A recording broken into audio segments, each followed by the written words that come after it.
I've always loved being outside, and I think since being injured, that ability to be outside is even more meaningful. If we really want to make Vermont a much more welcoming and inclusive place for people to come and recreate, we've got to do a better job of making it where more people can actually get into the woods.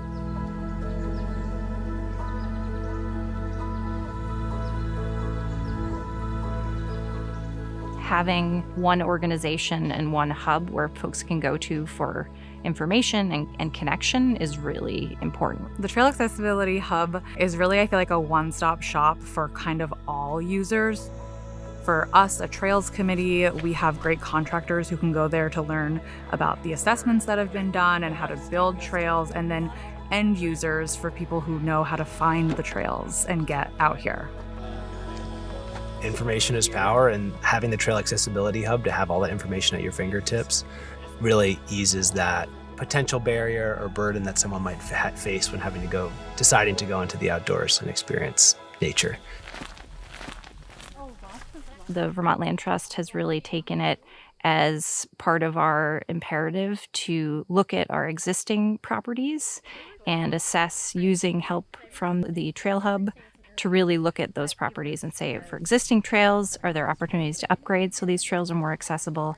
And then for new properties like this one where we are here at the Pratt Refuge, can we create new opportunities to be more inclusive?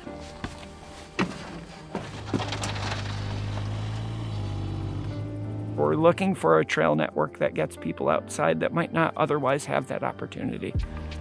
If we're trying to build something and we have to get down a slope, rather than saying, well, let's just build steps and go straight down that slope, even a quick natural surface switchback can be used by a wider variety of people. Here at Brewster Uplands, before the transformation, the trail was definitely narrower. There were stumps and roots, and now we have this great compact surface. And the trail out to the pond overlook, it is like night and day difference of how wide it is and how much easier it is to get out. My power chair is great because with my limited mobility and stuff, it's not stressing, my upper body or like the functions that I do have. However, there are definitely barriers like my wheels spinning out in dirt or like getting stuck in things and if it's wet. And so having like paths that are super built down and compact that aren't going to constantly get like spun up in my wheels, I think is huge. And it's looking great. Can you feel that grass and material on the edge? I sure can. I like the fact that it's a walkable trail for somebody visually impaired. When I'm using my cane, I can tell the difference between the gravel and the grass. When Frank's here, I can hear his footsteps on the gravel, so that gives me a scope of, where I'm at on the trail.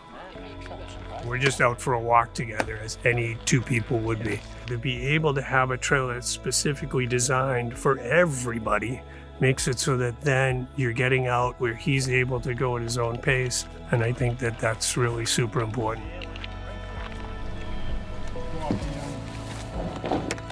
There's so many benefits to enjoying the outdoors and being outside, whether you're sitting on the bench reading a book or walking a pathway with a friend or flying down a mountain bike trail. I think there's lots of benefits that people don't realize until they're deep in the woods or far out on the river. Accessibility features, to me, are key so that I can enjoy the outdoors without having to rely on sighted guide. I can actually just swing my arms and enjoy the trail. If you think about accessibility from a large standpoint, not only does it allow access for people of all types of abilities, but it allows you to do things with others and you don't feel the difference between you and who you're around, allowing everyone to be able to enjoy and do things that make them happy.